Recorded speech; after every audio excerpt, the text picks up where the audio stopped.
Assalamualaikum warahmatullahi wabarakatuh. Hello my students, how's life? Okay, I hope you are all in a good conditions, happy and healthy ya. Okay, amin. Okay, before we start our class today, let's start first by saying basmalah. Bismillahirrahmanirrahim. Okay, we come again to this basic reading class with the topic vocabulary knowledge for effective reading. So, why we need vocabulary in our reading? Yeah. Because vocabulary knowledge is the fundamental, the foundation to understand what we read. If we have enough vocabulary, we will understand the content of the text, the point of the text that we read. So the vocabulary is the basic ability that we have to master to understand the text that we read. And if we have enough vocabulary, our reading will be effective and efficient. Okay, now if we have we still have limited vocabulary, we have some strategies to resolve this our limited ability in vocabulary. Okay, before we go on to the next discussion, first we need to know what do you usually do when you come to a word you do not know in your reading. Do you A. Look it up in the dictionary, B. Ask your teacher, C. Ask another student or a friend, or D. Try to guess what it means? So which one do you usually do? Look it up in the dictionary maybe? Okay.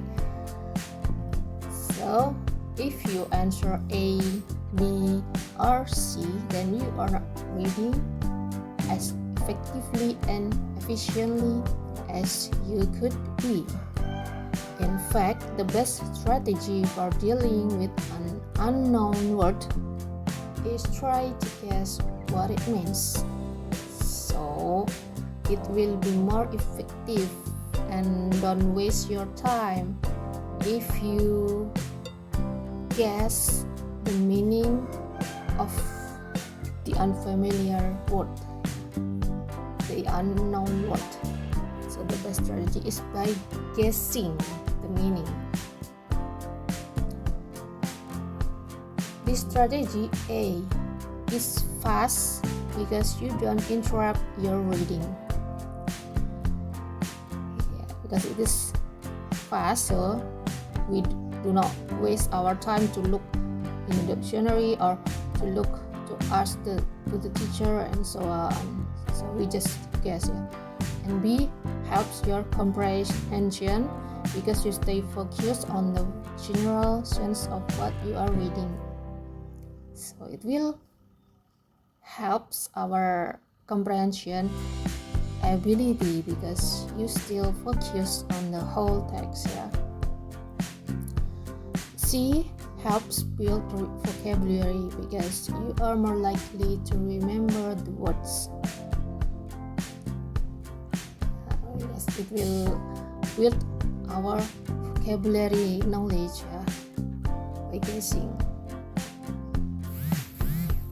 Allows you to enjoy your reading because you don't have to stop often, yeah. So you can enjoy the fluency of the reading.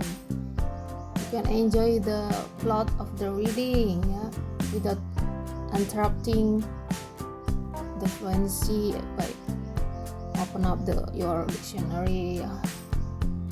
So you can follow the plot of your reading without interruption, yeah. That's all the advantages of this strategy, yeah. Now let's try to guess the meaning from context in sentences, yeah. The first strategy is guessing meaning from context in sentences. Okay, when you try to guess the meaning of unknown word, you use the text surrounding the word, the context. One sentence may be enough to give you the meaning, or you may need to use a longer passage. So here, you can guess the meaning of an unknown word by reading the sentences around or surrounding the word. Yeah, so by reading the sentences surrounding the unknown word, you can guess what is the meaning of the word. Yeah, so we don't need to look up the dictionary. We just need to read the sentences surrounding the word, yeah. Okay, so that is the context, yeah. The context is the sentences surrounding the word. And if you can read the sentences that includes the word, or read the longer sentences, yeah, for the before or after sentences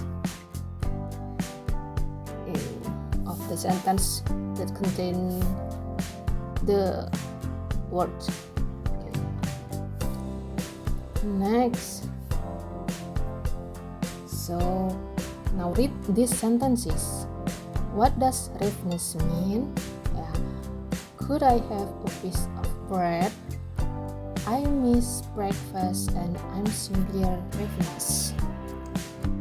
The poor horse was ravenous, and it ate the leaves and bark of the trees.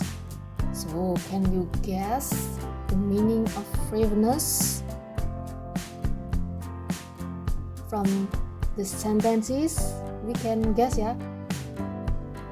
Okay, very good. It's hungry, yeah. Very hungry. Okay. Hunger. So from the sentences we can guess the meaning of the ravenous, yeah. So we don't need to look up in the dictionary. We can just guess from the sentences surrounding the word, yeah, surrounding the ravenous. Next, what does pressing means? Mr. Brewster had some very pressing business, so he had to leave before the meeting was over. The state of the environment is one of the most pressing problems of our time. So, can you guess the meaning? Very pressing business. He had to leave before the meeting. Environment is pressing problems of our time. Okay, the meaning is important. We can guess that Mr. Brewster has very important business, so he had to leave before the meeting. So it implies that before the meeting he has to ready. He has to stand by before the meeting start. So it means that the business is very important. Okay. Next, before using the context, we can use the grammar. We can use the grammar in the sentence. We can guess the meaning of the word from the grammar of the word, the unknown word. The unknown. Okay. Another way context can help you guess meaning is by giving you information about the grammar. When you find a word you do not know, look at the grammatical structure of the sentence. It will tell you about the function of the word as a noun, verb, pronoun, adjective, or adverb, etc. Then you have a much narrower range of choices for guessing the meaning. So here we will find the meaning of an unknown word by look at the grammatical structure of the sentence, and we can guess the meaning from what is the grammatical function of the word. Is it noun, verb, pronoun, adjective, or adverb? Something like that. Okay, example here. The news that John was resigning from his job surprised us all. We simply couldn't fathom why he wanted to leave now that the company was finally doing so well. So what is the grammatical function of fathom in this sentence? If you were verb, you were correct. Only a verb makes sense here after couldn't. Okay, as we know that after couldn't should be verb. So fathom is verb. That's the grammatical rule for could or couldn't, followed by verb fathom. Okay. Now can you guess what fathom means? If you answer understand or something similar, you are correct. Okay, so now from this grammatical structure, we can guess, and also from the context, from the sentence surrounding, we can guess the meaning of fathom is understand. Okay, we simply couldn't understand why he wanted to leave now that the company was finally doing so well.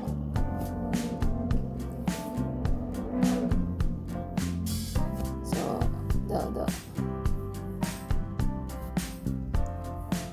he was so surprised. The company was surprised that he was resigned, and he was resigned from his job, and the employees could not understand why he wanted to leave. He wanted to resign. Couldn't understand. Phantoms couldn't understand why he wanted to leave. Okay. Now we come to the exercise. Okay, what do you think zip means? The ships always run along the same road in Istanbul. They usually stop only at the main bus stops. But if you ask the driver, you can get off anywhere. These zips are faster and more comfortable than the buses. At the same time, they are also much cheaper than normal taxis. The cost of a trip is divided among the passengers, usually 4 or 5 people. For this reason, zips are a very popular way of getting around the city. Okay, can you guess what is the meaning of zip? Zip is always run along the same roads, so it means zip is go in the same roads, and the zips is faster than buses, comfortable than buses, and also zips are very popular to getting around the city. So what do you think? Zips are special taxis, special taxis for touring in the city, special taxis.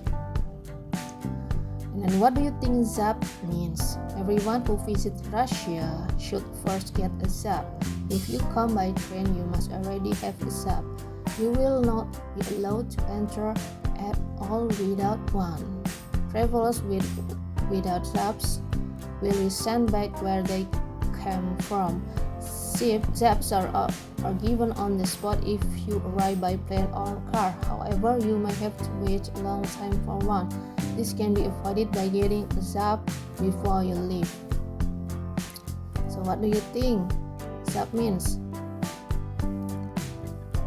Okay, if you want to visit Russia, we should first have ZAP, If you go by train, you must have a ZAP. If you don't have a ZAP, you will be sent back to your country. And ZAP given on the spot in the plane, before you arrive by plane. Even in the airport, What do you think? This visa, Okay, very good. What do you think ZAP means? Various kinds of ZAPs are available in Oslo. Some are for only an hour, some for a day, some for 3 days. The 3-day ZAP is useful for the tourist who wants to visit different parts of the city. It allows you unlimited travel for 3 days on the local trains and buses. ZAPs and information about these buses and trains are available at all tourist offices.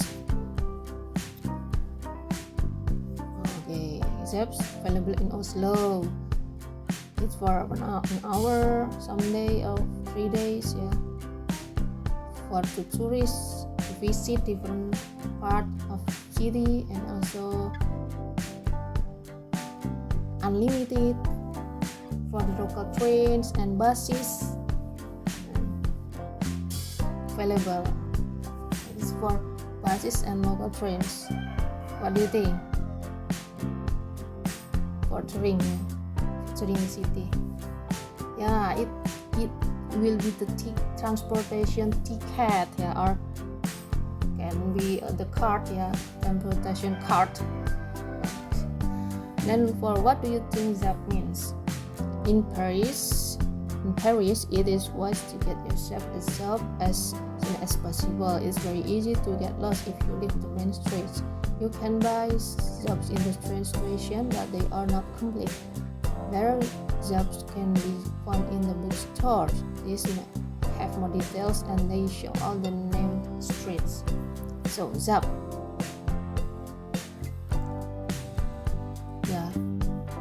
Easy to get lost if you leave the main street. You can buy in the train station. You can find in the bookstore more detail and show all the name of street. What do you think? The name of street, and you will be lost if you don't have this. Okay, that's the map. Yeah. Okay, I think that's all for our lesson today. I hope you are understand about our topic today, and you can continue the exercise in our book. Yeah. Okay. Let's close our class today by saying Alhamdulillahirabbil alamin.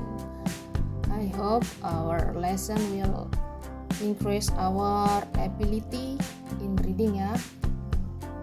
Which will give our knowledge in further information about reading, yeah. Okay, see you next meeting. Wassalamualaikum warahmatullahi wabarakatuh.